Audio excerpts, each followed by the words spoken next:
Assalamualaikum warahmatullahi wabarakatuh. Nama saya Wahyudi. Izin membacakan tugas. Salah satu contoh organisasi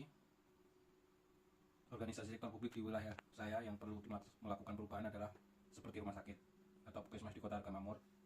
Perlu melakukan perubahan untuk meningkatkan kualitas layanan dan efisiensi, serta menyesuaikan dengan seperti peningkatan harapan masyarakat, tuntutan regulasi, dan perkembangan teknologi mendorong perubahan ini. Mengapa perlu perubahan? Peningkatan harapan masyarakat. Masyarakat Argamamur memiliki harapan yang semakin tinggi terhadap kualitas layanan kesehatan, termasuk fasilitas tenaga medis dan prosedur pelayanan. Tuntutan regulasi, pemerintah, dan berbagai lembaga terkait baru yang berkaitan dengan kesehatan seperti standar pelayanan, akreditasi, dan penggunaan teknologi seperti e-health, diagnosis, digital, dan rekam medis elektronik dapat meningkatkan efisiensi dan kualitas layanan kesehatan. Faktor-faktor yang mendorong perubahan: konkurensi. Perusahaan asuransi, kesehatan, dan penyediaan layanan kesehatan swasta juga berpotensi di Kota Argamamur, sehingga rumah sakit dan puskesmas meningkatkan kualitas layanan untuk kompetitif. Tekanan biaya, meningkatkan biaya operasional seperti biaya obat-obatan dan tenaga medis, mendorong rumah sakit dan puskesmas untuk mencari cara untuk mengurangi biaya tanpa mengorbankan kualitas. Perubahan pola penyakit seperti peningkatan kasus penyakit menular dan penyakit kronis memerlukan adaptasi dalam layanan kesehatan. Model diagnosis adalah suatu proses mengerti bagaimana fungsi organisasi saat ini dan menyediakan informasi yang diperlukan untuk mendesain intervensi perubahan.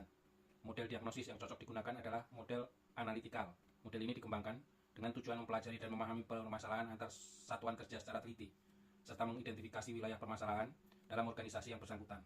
Tugas-tugas yang menjadi tanggung jawab masing-masing satuan kerja dapat dipelajari dan dikaitkan dengan 4 karakteristik dari lingkungan organisasi, yaitu struktur satuan-satuan kerja yang ada, orientasi waktu para anggota setiap satuan kerja, orientasi para anggota satu satuan kerja dengan para anggota satuan kerja yang lain, orientasi para anggota organisasi mengenai tujuan dan yang hendak dicapai.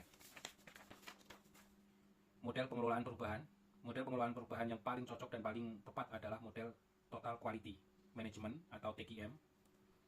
Manajemen kualitas menyeluruh atau Total Quality Management adalah suatu filsafat manajemen yang didorong oleh kebutuhan dan harapan para pelanggan, serta menitik beratkan pada perbaikan yang berkelanjutan dalam proses pekerjaan. Penerapan TQM dimulai dari awal pelaksanaan fungsi perencanaan manajemen sampai akhir fungsi pengendalian manajemen, dan ada proses umpan balik, di mana output yang dihasilkan menjadi input bagi proses produksi selanjutnya. Begitu seterusnya, proses berjalan dengan mengedepankan perbaikan, mutu, serta terus-menerus. Dan menggunakan model ini, rumah sakit atau puskesmas dapat mengelola perubahan secara efektif dan memastikan bahwa perubahan tersebut berhasil dan berkelanjutan. Terima kasih. Modul pendukung Modul ADPU 4441 Pengembangan Organisasi edisi 4 Universitas